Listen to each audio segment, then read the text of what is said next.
Hello everyone, welcome back to Focus Only Study YouTube channel. We were doing fast track revision course series.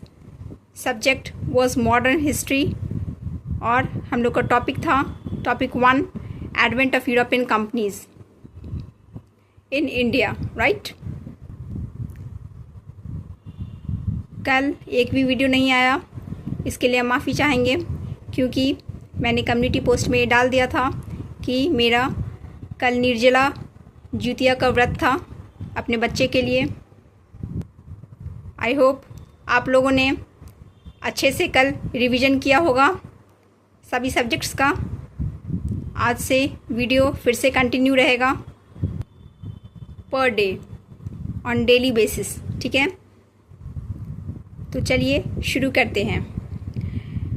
आज का हमारा topic वही रहेगा advent of European companies in India, लेकिन आज कुछ Bihar related questions जो कि PYQ में आ चुके हैं. ठीक है, पहले BPSC ने पूछ लिया है, वो भी करेंगे, प्लस कुछ और guess expected questions based on this topic वो भी करेंगे. ठीक है, और ये टॉपिक हम लोग का अभी इस वीडियो में ख़त्म हो जाएगा. ठीक है, with the next video will start a new topic.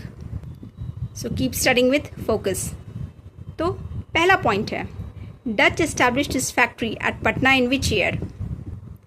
ठीक है, ये BPSC का बहुत ही फेमस PYQ क्वेश्चंस है.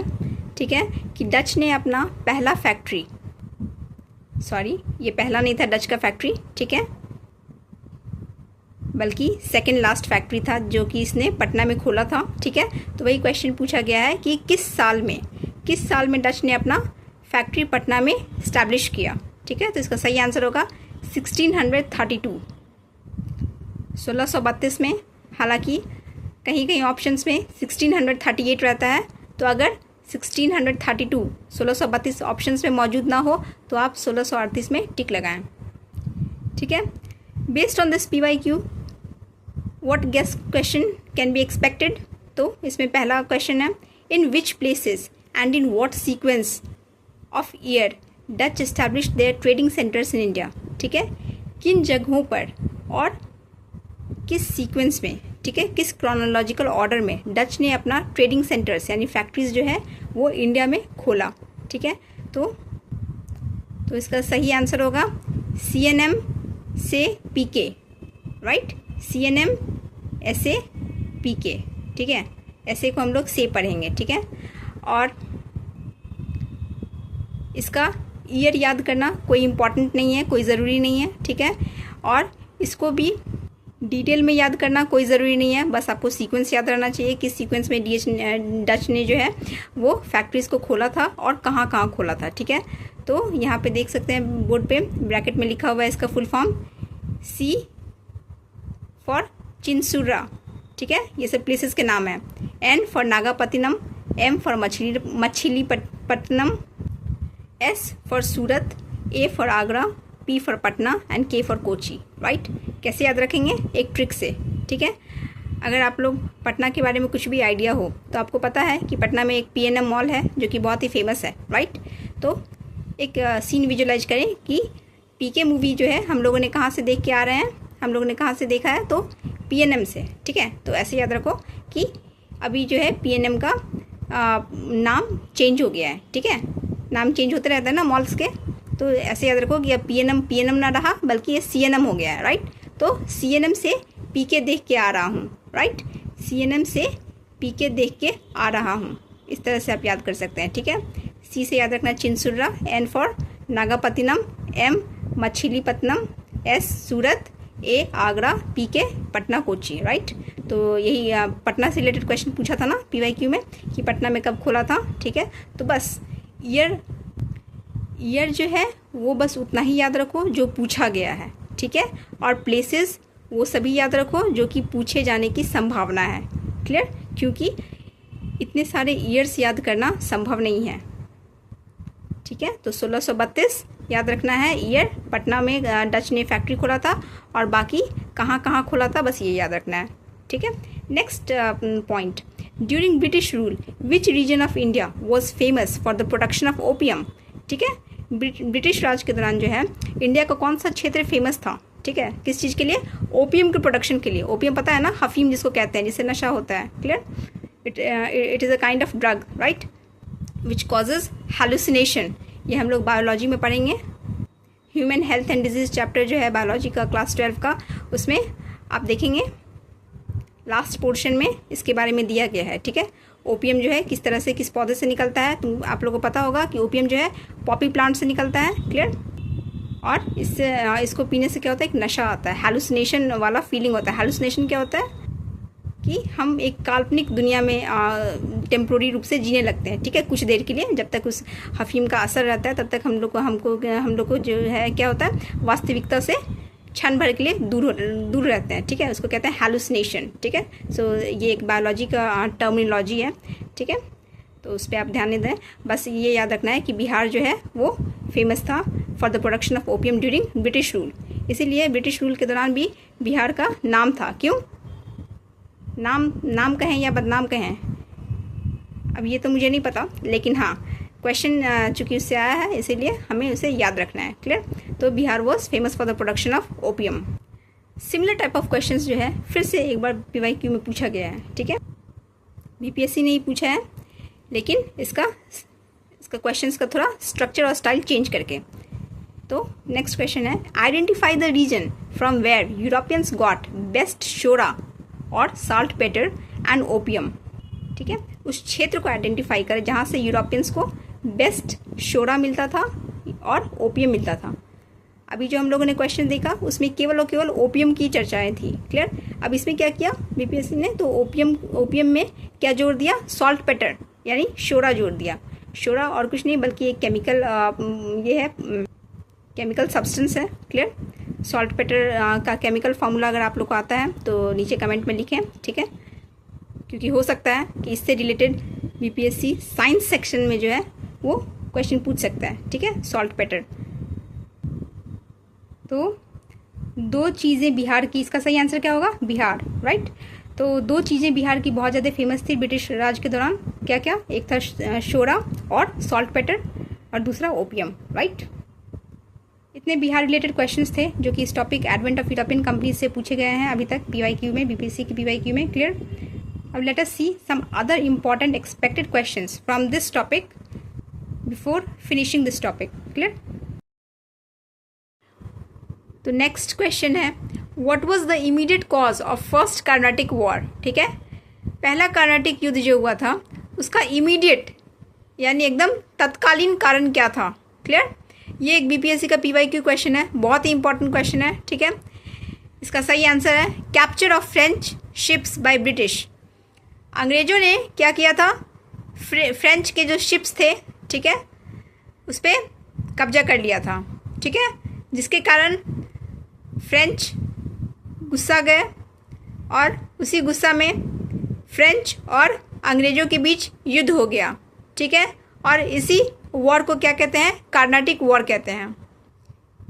यहाँ पे फर्स्ट इसलिए दिया है क्योंकि ऐसे ऐसे 3 वॉर्स हो चुके थे between French and British, clear. Actually हुआ क्या था कि यूरोप में ऑस्ट्रियन वॉर ऑफ सक्सेशन चल रहा था, जिस वॉर में फ्रेंच और ब्रिटिश राइवलरी थे, मतलब एक दूसरे के दुश्मन थे। इसी दुश्मनी में जब ब्रिटिश ने फ्रेंच शिप्स पे हमला कर दिया इंडिया में, तो फ्रेंच और ब्रिटिश के बीच में एक सीरीज़ ऑफ वॉर शुरू हो गया, ठीक है। ये दोनों पहले से ही ऑस्ट्रियन वॉर ऑफ सक्सेशन में लड़ाई कर रहे थे एक दूसरे के खिलाफ यूरोप में। अब क्या हुआ, उसी का एक्सटेंशन देखने को मिला इंडिया में भी, जिसका इमीडिएट कारण क्या बना, capture of French ships by British, ठीक है। आइए देखते हैं इसके बारे में कुछ और डिटेल्स और कुछ गेस और सिमिलर एक्सपेक्टेड क्वेश्चंस, ठीक है। इस PYQ पे बेस्ड कुछ गेस क्वेश्चंस ऐसे हो सकते हैं। First one, who was the British captain who captured French ships during first Carnatic war, ठीक है। ब्रिटिश का कैप्टन उस समय कौन था जब फ्रेंच शिप्स को कैप्चर किया गया, तो इसका सही आंसर होगा बर्नेट, clear.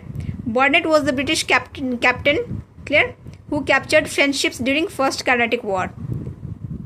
Next possible question could be when was first Carnatic war held.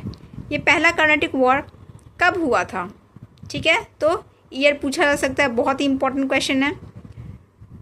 1746 से 1748 के बीच में यह युद्ध लड़ा गया।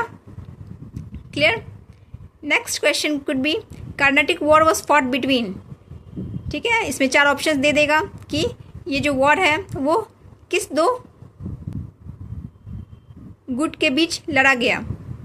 हो सकता है पहला ऑप्शन दे दें Dutch and English. Clear. Second option English and French. Third option English and Portuguese. Fourth option French and Portuguese. Clear. तो इसका सही ऑप्शन क्या होगा, option B, that is English and French, ठीक है। तो कर्नाटिक वॉर जो है वो इंग्लिश और फ्रेंच के बीच में लड़ा गया। फर्स्ट कर्नाटिक वॉर 1746 से 48 के बीच में हुआ।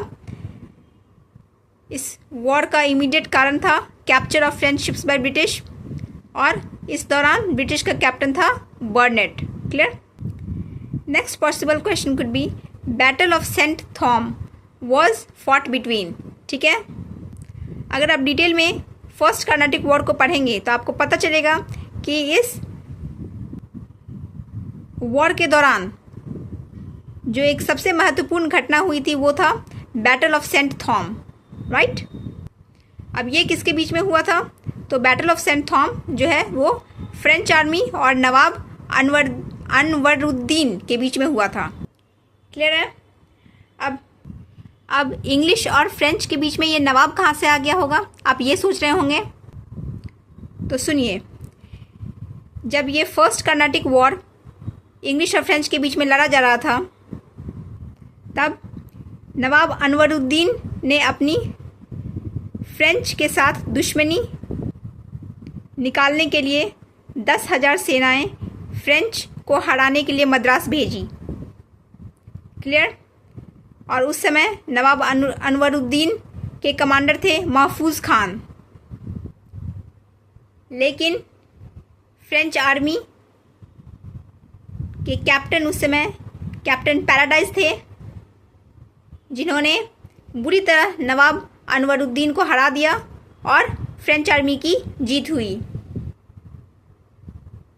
ये battle of Saint Thome Adyar river जो कि मद्रास में है वहाँ पे लड़ा गया था, और इसको मोस्ट इम्पॉर्टेंट घटना माना जाता है फर्स्ट कर्नाटिक वॉर का। क्लियर।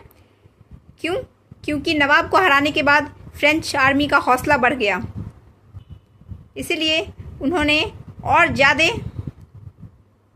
पोटेंशियल के साथ अंग्रेज़ों के साथ लड़ाई की। लेकिन क्या आप जानते हैं कि इस वॉर का क्या रिज़ल्ट रहा, कौन जीता, अंग्रेज़ जीते या फ्रेंच जीता? तो इसका सही आंसर है कि दोनों में से कोई नहीं जीता। क्यों, क्योंकि दोनों में से किसी की हार या जीत होती उससे पहले ही वॉर की समाप्ति हो गई। कैसे? क्योंकि यूरोप में जो ऑस्ट्रियन वॉर ऑफ सक्सेशन चल रहा था वो ख़त्म हो जाने के कारण इंडिया में भी जो इन दोनों के बीच में वॉर था इंग्लिश और फ्रेंच के बीच में, वो स्वतः ही समाप्त हो गया। क्लियर। और इसकी समाप्ति के दौरान एक ट्रीटी हुआ जो कि आगे हम लोग देखेंगे, ठीक है।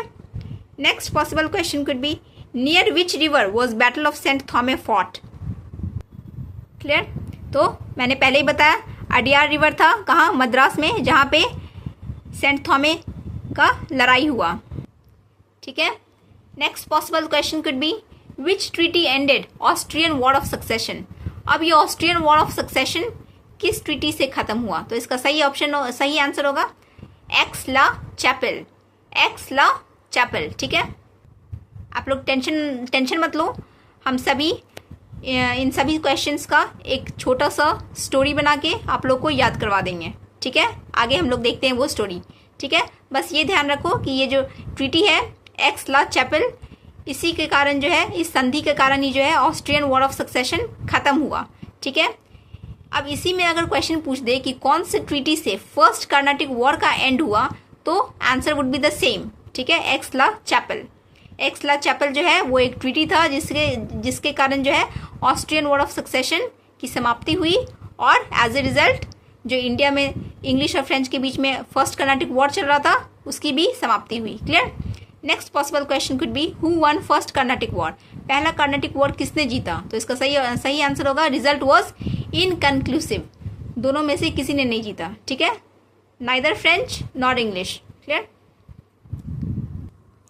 ठीक है, तो सभी फैक्ट्स को याद करने के लिए यहाँ पे एक छोटा सा स्टोरी है जिसको आप ट्रिक समझ सकते हैं। ठीक है, इस स्टोरी को बस माइंड में रखना है और फटाफट आप आंसर दे पाएंगे, आपको एग्जामिनेशन में रिकॉल होने में आसानी होगा। ठीक है, तो देखते हैं। अंग्रेजिया फ्रेंच बनने का नाटक कर रहा था। ठीक है, इसको बस विजुलाइज करो कि कोई इंग्लिशमैन है, वो फ्रेंच बनने का नाटक कर रहा है। ठीक है, फ्रेंच ने नवाब को जन्नत दिखा दिया। ठीक है, अब जो अंग्रेजिया था वो फ्रेंच बनने का नाटक कर रहा था और उसके बाद वो फ्रेंच बनकर क्या किया, नवाब को जन्नत दिखा दिया। बेचारा अनवर महफूज न रह सका। क्लियर। अब यहाँ पे अनवर कौन होगा, नवाब होगा। ठीक है, क्योंकि उसने उसको जन्नत दिखा दिया ना, तो बेचारा अनवर महफूज न रह सका। ठीक है, मतलब वो सही सलामत ना रह सका। ए यार थम जा, नहीं तो ए ला चप्पल वॉर एंड करते हैं। यहाँ पे जो ये ये लड़का है जो अंग्रेजी लड़का है जो कि फ्रेंच बनने का नाटक कर रहा है, उसको दूसरा दोस्त क्या बोल रहा है, ए यार थम जा, अब ये नौटंकी बंद कर, नहीं तो किसी को बोल रहा है ए ला चप्पल वॉर एंड करते हैं। ठीक है, तो यहाँ से कैसे आप लोग याद रखेंगे, अंग्रेजिया से इंग्लिश, फ्रेंच से फ्रेंच, का नाटक मतलब कर्नाटक। ठीक है, तो कर्नाटक वॉर किसके बीच में था, इंग्लिश और फ्रेंच के बीच में। ठीक है, नेक्स्ट फ्रेंच ने नवाब को जन्नत दिखा दिया। अब क्या किया, फ्रेंच ने नवाब को हराया था ना, और यहाँ पे कौन था कैप्टन फ्रेंच का, तो फ्रेंच कैप्टन था कैप्टन पैराडाइज। ठीक है, तो जन्नत क्या हो गया, पैराडाइज। बेचारा अनवर महफूज न रह सका, ये अनवर कौन है, वही नवाब अनवर है। ठीक है, अनवरुद्दीन, इसका कमांडर कौन था, तो महफूज खान। ठीक है, वो सही सलामत ना रह सका, वो हार गया। ठीक है ना, फ्रेंच जीता था और इसमें क्या हुआ था, नवाब की हार हुई थी। ए यार थम जा। ठीक है, ए यार से क्या हो गया, एडियार। एडियार क्या था, नदी था। ठीक है, जिस नदी के पास में क्या हुआ था, बैटल ऑफ सेंट थॉमस हुआ था। ठीक है, तो थम से क्या याद रखोगे, सेंट थॉमस। ठीक है, सेंट थॉमा। क्लियर, तो थम से सेंट थॉमा। ए ला चप्पल, याद आ गया कि ये क्या है, ए ला चप्पल, एक्स ला चैपल।